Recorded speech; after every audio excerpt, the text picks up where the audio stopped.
Moving right along, Chapter 12 from New Moon is right now. Thanks for coming back. I'm Dana Ward at the Clever TV headquarters, and with the way Chapter 11 left us with a cliffhanger, let's jump right into the next chapter, Intruder. So Bella is confused if she's asleep or awake, and she heads to the window only to see a huge dark shape. It must be Victoria, Bella thinks, so she tries to keep quiet so Charlie doesn't come to help her. She hears a familiar voice though. It's Jacob, hanging onto the tree outside her window. Jacob says he's trying to keep his promise while he swings into her room. She tells him to get out and refuses his apology.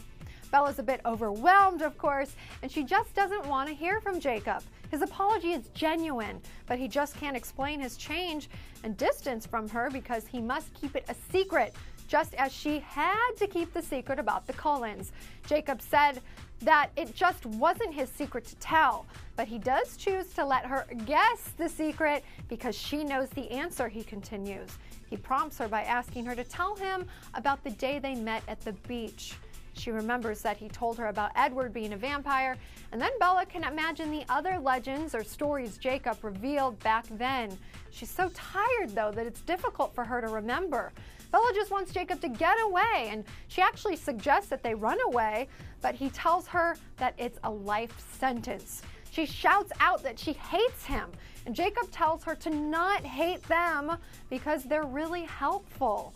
Before leaving, he hugs her tightly, like too tightly, and Jacob says that he made his promise to never hurt her before this whole secret happened, and while it might be difficult, he will try as hard as possible to keep it. He takes off so she can rest and successfully guess the secret. Bella starts having a dream again, but this time she's in a different forest, wandering out of habit, and it smells like the ocean. She's very close to the beach. Jacob grabs her hand, pulling her back into the dark woods. He looks like the old friendly Jacob, and he's telling her to run. It's just like the dream that she had the first night after meeting Jacob and learning that Edward is a vampire. She realizes that Jacob is gone and replaced by a gigantic wolf, the one that was looking at her in the woods with Laurent just 1 week earlier, and Bella gets it. Jacob is a werewolf. She wakes screaming, and the stories that Jacob had told her about the area all come back to her. Everything's spinning in her head, and she tries to make sense of it all. Bella decides that it's time to go to La Push, so Jacob can tell her that she hasn't lost her mind. On her way out, Charlie stops her and mentions that another wolf attack has happened, and the local hunters are going out to shoot the wolves, including Charlie. So now Bella wants to warn Jacob and his pack, but she wonders if they are murderers or what's going on.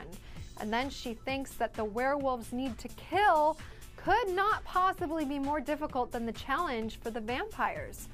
So moving on, today's pop quiz question is, how can Jacob get away with allowing Bella to guess the secret? Won't he still get in trouble? Leave your opinion in the comments section or by posting a video response. Always go to Clever TV for all of your Twilight news, reviews, and gossip. I'm Dana Ward, and we'll see you next time.